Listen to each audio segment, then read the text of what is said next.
hasil Kementerian Pertanian lah yang membuat Indonesia bertahan tidak terpuruk seperti negara-negara lain. COVID yang ada melanda dunia ini untuk pertama kali selama hidup, selama bumi ada, yang terjadi menjadikan sesuatu akselerasi ekonomi tertahan seluruh dunia. Tidak ada negara yang tidak terkoreksi. Kira-kira tidak banyaklah hitungan tangan aja yang bisa survive. Ya, New Zealand antara lain. Karena memang devisa negaranya lebih kuat. Dan dia hidup di pertanian. Indonesia adalah negara keempat terbesar dunia. Sesudah Cina, India, Amerika, Indonesia. Di bawah kita Brasil, di bawah kita lain-lain sebagainya. Dan ya rata-rata yang di bawah kita itu di bawah 200 juta, kita 273 juta. Nah, oleh karena itu nggak gampang menghadapi COVID, menghadapi turbulensi. Turbulensi itu kekacauan alam yang terjadi mendunia seperti ini. Nah, saudara-saudara sekalian, terima kasih jajaran Kementan sudah berbuat, Bapak. Dan dari data apapun yang dipakai, hanya dari semua kementerian yang ada, yang naik itu cuma 2, Kementerian Pertanian dan Infocom, telekomunikasi. Semua orang pakai telepon lah, nggak ada apa-apa juga kita semua pakai Zoom seperti ini, ya naiklah dia itu, ya. Work from home, sekolah dengan digital, semua membuat Infocom naik. Tetapi pertanian naik 15,4%. 15,4% itu hanya ada pada zaman Pak Harto. Triwulan 1 ini naik 36,4. 36,4. Ekspor kita. Nah, saudara-saudara sekalian, kalian udah kerja luar biasa semuanya. Nah, saya berharap tentu saja tantangan ini kita lewati, tetapi sekaligus membuat kita makin cerdas. Biasanya kalau orang merasa survive, nah pakai otaknya itu. Kalau aman-aman dia nggak pakai otaknya. Tapi kalau ada tekanan, otak kita keluar, pasti. Jadi itu pentingnya juga ada tekanan. Dan saya kira tekanan inilah posisi-posisi jajaran karantina, jajaran Kementan harus berakselerasi lebih tinggi dari apa yang ada. Karantina di mata saya adalah performance pertanian. Jadi gayanya itu karantina di mata saya adalah kayak Kostrad-nya TNI. Kalau Kopassus ya membunuh nanti, loncat aja.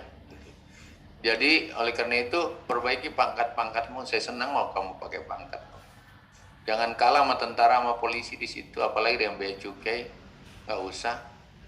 Saya mau kamu hadir di airport, di pelabuhan, dengan performa yang sangat tinggi, dengan disiplin yang tinggi, dengan pengaturan yang tidak kalah dengan, karena memang itu yang beda. Makanya saya selalu hari Selasa pakai karantina, dan semua eselon 1 saya tanpa saya perintahkan melalui surat pakai karantina. Ada 1-2 yang tidak mau pakai lah, saya tahu diri juga, saya nggak usah paksakan, karena kemungkinan dia tidak pernah diladeni oleh karantina. Atau dia selama ini mau jadi kepala badan karantina tapi nggak jadi kan gitu, bisa jadi. Nggak apa-apa lah, nggak apa-apa, tetapi kita harus dengan performance itu. Ya seandainya bisa saya kasih pakai pistol, kalian pakai pistol lah, gitu. Nggak boleh. Jadi kalian, kau tahu kan, karantina itu hebat banget loh. Saya yang baru 1 tahun bergabung di karantina, kau bisa mati kalau tanpa karantina. Kalau hamil masuk, yang kau makan dari mana? Mau dibilang daging aja kita impornya kan hampir 400.000 ton. Semua makan daging impor nih. Kedelai kau makan dari mana? Kalau semua yang dari datang itu bawa virus, kau matilah semua itu. Perlu memang performance itu ditingkatkan, performance fit. Oleh karena itu Saya senanglah kalau kalian di lapangan itu gagah-gagah, yang perempuan itu tidak kayak pergi di pengajian, kayak tentara lah dikit. Aku sukalah kayak gitu. Maaf ya, bukan saya maksudnya tidak bagus yang ke pengajian, tapi saya mau dia pakaian tetap dengan pangkat, tetap dengan apa, dan kau harus bangga supaya karantina di situ.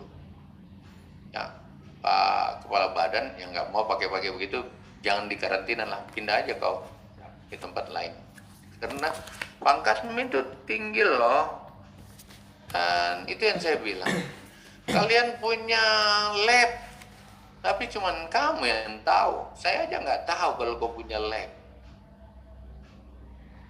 Ini semua harus diaktualisasi sehingga publik tahu di tanganmu itu berbahaya sesuatu gitu loh.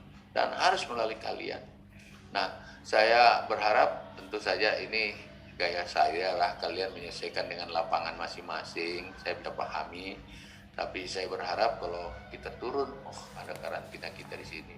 Dirjen turun apa saja suatu saat harus lapor dulu sama kalian. Aku mau lewat sini, gitu. Kalian juga jangan segan-segan memberi pelayanan karena dia adalah bagian dari kalian. Karantina itu ujungnya. Mereka ada di hulu. Tapi hulu bisa apa kalau tanpa ujung yang baik? Gitu. Nah, itu Bapak sekalian, yang pertama jadi persepsi publik dan performance fisik harus tingkatkan. Yang kedua tentu ya tidak ada lagi yang hanya gaya dulu, ya ya harus semuanya susah. Kalau berhadapan dengan karantina itu lebih banyak susahnya daripada mudahnya. Balik itu, kalau berhadapan karantina semua everything will be happy, ya gitu. Jadi kamu akan tersenyum kalau bersama karantina, karena karantina adalah jalan keluar, bukan penghambat, bukan membuat ribet-ribet sesuatu. Jadi kalau begitu karantina itu punya manfaat bagi semua pihak dengan baik. Yang nggak boleh di saya itu kau melampaui aturan. Yang nggak boleh di saya itu, jadi adik-adik saya semua, karena saya tentu lebih senior dari kalian, adalah tidak boleh tanpa SOP yang benar, bukan SOP yang dirakit-rakit. Tidak boleh ya melanggar aturan. Jadi yang keempat itu jadi sesuai target, sesuai SOP, don't ever against the law, dan yang terakhir no corruption. No corruption. Be normally alive. Be normally alive. No corruption. Saya nggak kenal yang seperti itu. Adik-adik saya, teman-teman saya, jajaran saya. Begini, jangan lupa kalau ada prestasi akan mengundang juga kerawanan apa-apa, karena semua orang lihat apa yang kurang. Jangan kira kalian nggak diintip itu oleh yang lain. Ya, jangan kira kalian tidak dicatat oleh yang lain. Jangan kira tidak ada institusi lain yang mencatat apa yang ada. Sekarang nggak ada lagi. Ada lagi we normal life. Kalau kita melaksanakan tugas dengan baik, Allah sudah baik kita,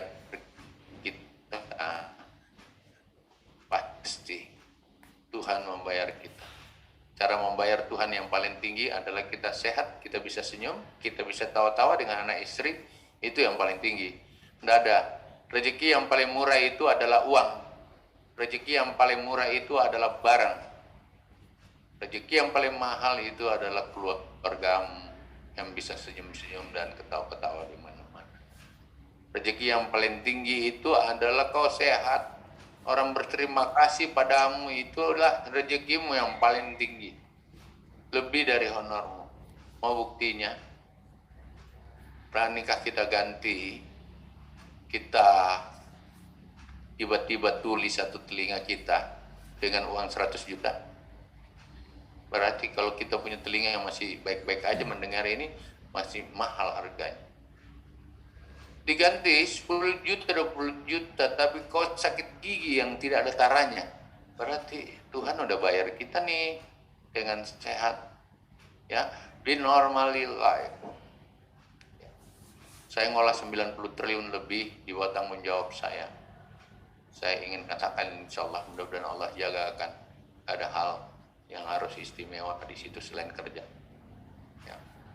Dan seperti itu. Tentu saja saya harus bilang ini karena kamu itu di tempat yang sangat-sangat rawan. Tidak lagi caranya seperti yang kemarin. You cannot solve problem with the same level thinking anymore. You cannot solve problem with the same level motivation. You have to more. The paradigm was shifted. Everyone go back to zero. Your past success guarantee nothing. If you not change, you will die. Kemarin belum dilarang, sekarang sudah ada larangan. Jangan, hati-hati. Ya, kita jaga. Ini bukan untuk kamu aja, adikku semua, tapi untuk saya juga sebagai menterimu. Insya Allah. Ya, begitu berbahayanya kita. Begitu berbahayanya orang yang terlalu ingin impor. Impor ganti-ganti kertas orang mendapat triliun kok. Terus rakyat makan apa? Udah lama banget rakyat ini harus makan daging 400 sama dengan 1,2 juta ekor sapi. Harus kita bayar. Kenapa kita nggak buat sendiri? Kamu makan tempe semua anak-anakku. Tempe itu dari mana? Impor. Berapa banyak? 7-9 juta ton. Kenapa kita tidak tahan? Ya. Kita sama-sama minum gula kan tiap hari. Gula itu 10 juta ton diimpor. Beras kalau diimpor 1,5 juta ton, belinya di sana 5.000, jualnya di sini 7.000, 2 juta, 2.000 kan? Maafkan saya, kalau begitu, siapa yang mau bela Republik dan rakyat ini? Kita. Anak-anakku sekalian tentu saja, ya ini framework seperti orientasi aja, lapangan saya tahu tidak semudah yang kau bayangkan.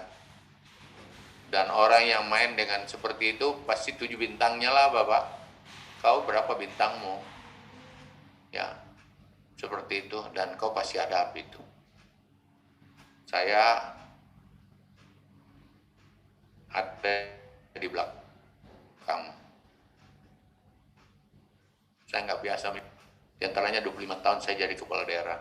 Alhamdulillah mudah-mudahan Allah jagakan. Tak satu pun anak buah saya dari penjara. Tak satu pun. Saya pasang badan sih. Ya, nggak ada yang boleh periksa-periksa sebelum kasih tahu saya. Itu. Demikian anak-anakku. Dan tentu saja, oleh karena itu kerja yang makin transparan menjadi sangat penting. Satu, sehingga semua tahu SOP. Semua harus tahu kalau yang kita lakukan itu akuntabilitas publik. Kau masukkan permohonanmu ini hari ini selesai. Dan itu tugas kita, Bapak. Itu tugas kita. Jangan bikin susah-susah orang, nanti kita juga dibikin susah orang. Yang harus cepat, kenapa harus lambat? Yang bisa hari ini, jangan tunda besok. Tidak boleh. Hari ini, selesai. Besok lain-lain. Rezeki kita dari Tuhan. Yang ketiga, jadi transparan, akuntabilitas publik, pegang baik-baik itu. Sehingga semua orang yang tanya, apa narasinya ini? Kenapa kok kasih lolos ini? Kenapa enggak? Ada dalam catatanmu. Dan yang paling penting, jangan bohongi akal sehat. Siapapun yang perintah. Karena akal ini dari Tuhan. Yang ketiga, tidak ada orang yang bisa kerja sendiri. Teamwork menjadi penting. Anak buahmu itu menjadi bagian yang menyatu dengan kalian. Tidak bisa pimpinan sendiri. Bagaimana pimpinan? Apalagi kalau pimpinan aja ya mau membuat orang jadi susah dibawa. Nggak ada itu. Di saya enggak ada yang pertama saya lakukan di atas dulu baru ke bawah. Ya. Oleh karena itu teamwork Teamwork bukan hanya dengan karantina sendiri, teamwork juga dengan bea cukai, teamwork juga dengan polisi, teamwork ini ada seni-seni tertentu yang tentu saja diskresi leadership, intuisi leadership menjadi penting. Karena teamwork itu mengundang berbagai pendekatan dan kecerdasan-kecerdasan yang literasi. Ya, seperti itu, kecerdasan kapasitas kamu, adik-adikku, kalian itu udah kepala UPTD di situ, tentu kau adalah pimpinan di situ. Intuisi leadershipmu harus main, feeling leadership harus main, dan kemudian art leadership juga harus main kan. Yang saya bungkus dengan kata teamwork. Jadi yang pertama, transparan, akuntabilitas publik. Yang ketiga, yang tidak bisa dipisahkan dari Aceh sampai dengan Papua. Jangan ada yang merusak satu, kemudian yang lain ikut terbawa-bawa. Saling menasihati menjadi penting. Kalau ada orang yang sudah tidak mau dinasihati, dia di puncak karir, hanya 2 orang ke bawahnya, dia jatuh atau dia masuk penjara. Yang keempat adalah pertinggi integritasmu, motivasimu, dan tentu saja inovasi. Inovasi itu kalau kau mau awasi semuanya, capek itu, gak mungkin itu. Digital system, artificial intelligence menjadi penting, IoT yang menjadi penting, Internet of Thinking menjadi penting, robot construction menjadi penting, termasuk CCTV, alat itu menjadi sangat penting. Itu orientasi kita ke depan besok, sehingga ya tidak perlu kau bongkar yang nggak perlu dibongkar, tetapi kau yakini itu ada. Dan membungkus itu adalah CCA, cepat, cermat, dan akurat. CCA, di mana saja kalau manajemen CCA-nya jalan, cepat memang, tapi kan tetap cermat. Cermat memang, tetapi akurasinya harus benar. Jadi transparan, akuntabilitas publik, teamwork yang kuat. Keempat adalah integritas dan inovasi yang maksimal. Ini akan membungkus, kita pasti lebih cepat dari yang lain. Kita lebih akurat dari yang lain. Kita lebih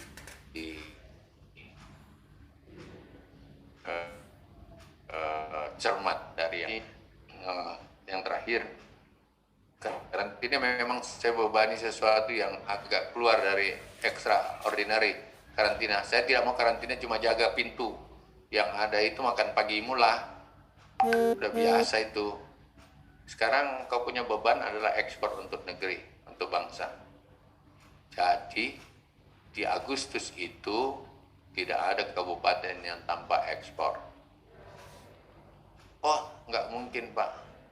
You become what you think. Kau menjadi seperti apa yang ada dalam pikiran. Kalau kau bilang nggak mungkin, nggak mungkin. Tapi kalau kau bilang mungkin dan carikan jalannya, saya yakin ada jalan. Saya biasa bilang begini, kalau nggak ada lagi yang kau bisa ekspor di situ, tangkap itu semua semut-semut merah yang ada di negeri, kira-kira begitulah. Kalau begitu, ini harus terkondisi ke bawah, ke dirjen teknis, terkondisi ke bawah, ke gubernur, terkondisi ke bawah, ke kabupaten. Bukan kalian kerja, kalian itu koordinatornya.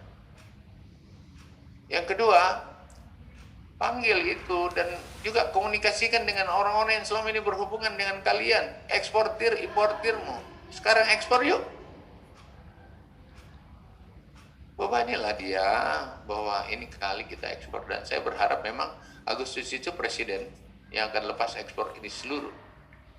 Dan tentu di pintu-pintu utama karantina akan ada dialog dengan presiden. Dipersiapkan itu. Jadi pada saat tombol ditekan, kapal jalan, dialog, itulah. Teman-teman sekalian, saya kira besar sekali harapan saya karantina akan maju lebih kuat, dan seperti itu. Maafkan saya, ya ini mungkin saya terlalu egois. Saya tidak mau kalah karantina dengan biaya cukai dari segi apapun, termasuk kecerdasan kalian. Oleh karena itu pelatihan harus tetap jalan, bintek-bintek, ya, baik virtual maupun fisikal, terhadap kehebatan. Sedikit diaktualisasi, kau punya lab-lab yang ada.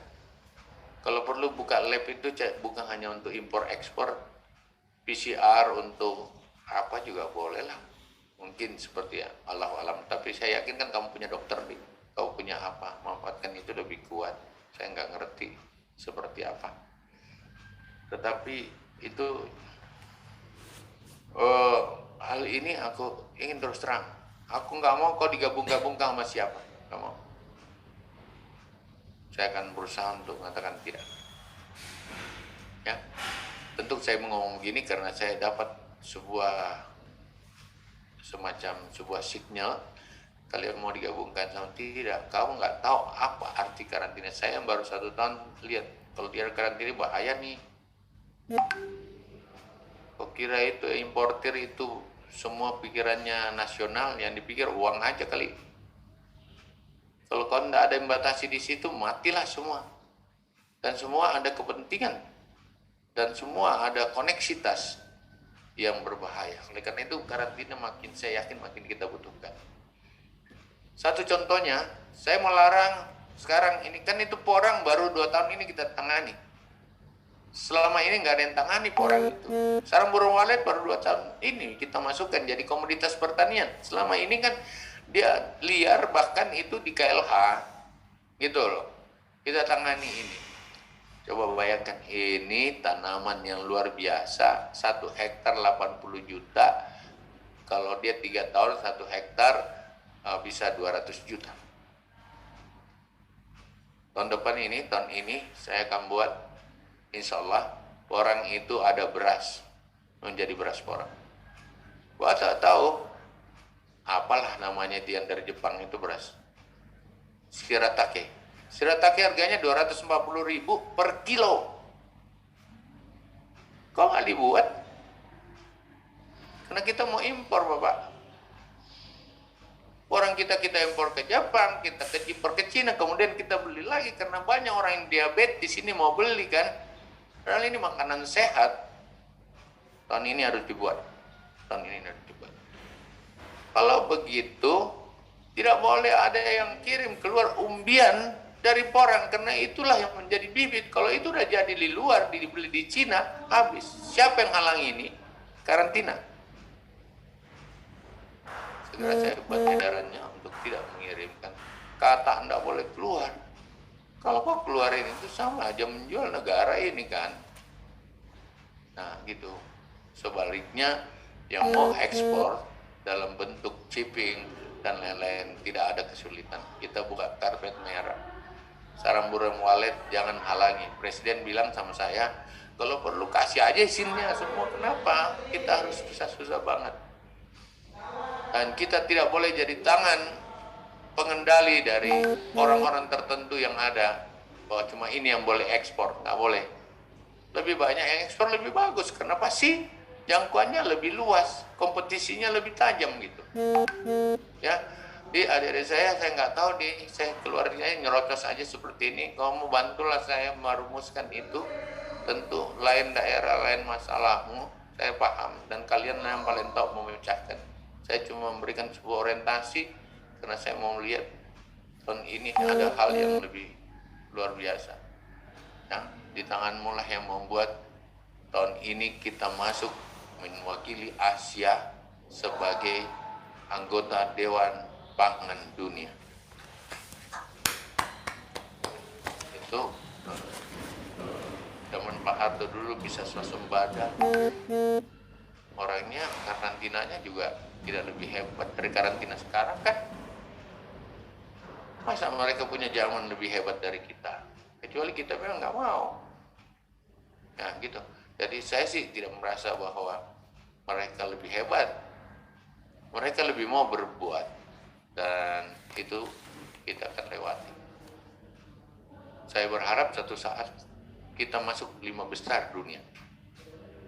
Saya sih sangat berharap, saya nyesal banget menjadi menteri di sini kalau di Asia Tenggara kita tidak nomor 1. Apa kelebihannya Filipina dengan kita? Apa kelebihannya Korea dengan kita? Enggak apa-apa, bantu saya. Sehingga kita tinggalkan semua jabatan kita di dunia ini yang nggak usahlah dihargai oleh siapa-siapa, minimal adalah hati kita sebagai orang-orang yang telah berbuat bagi negeri. Setuju? Kalau setuju angkat tangannya Bapak. Subhanallah, terima kasih banyak. I do my best. Bantu saya, bantu. Aku enggak. Kalau ada yang saya siap pasang badan. Yang penting don't ever against the law. Yang penting kita tulus kerja. Apa sih jabatan ini daki-daki lah. Yang tidak boleh kita tinggalkan jabatan tanpa ada apa-apa yang bisa kita perbuat untuk negeri. Ridha Allah bersama kita. Sekian. Assalamualaikum warahmatullahi wabarakatuh. Waalaikumsalam warahmatullahi wabarakatuh. Waalaikumsalam warahmatullahi wabarakatuh. Terima kasih banyak Pak Menteri, arahan Bapak sudah dicatat semua dengan baik Pak Insya Allah.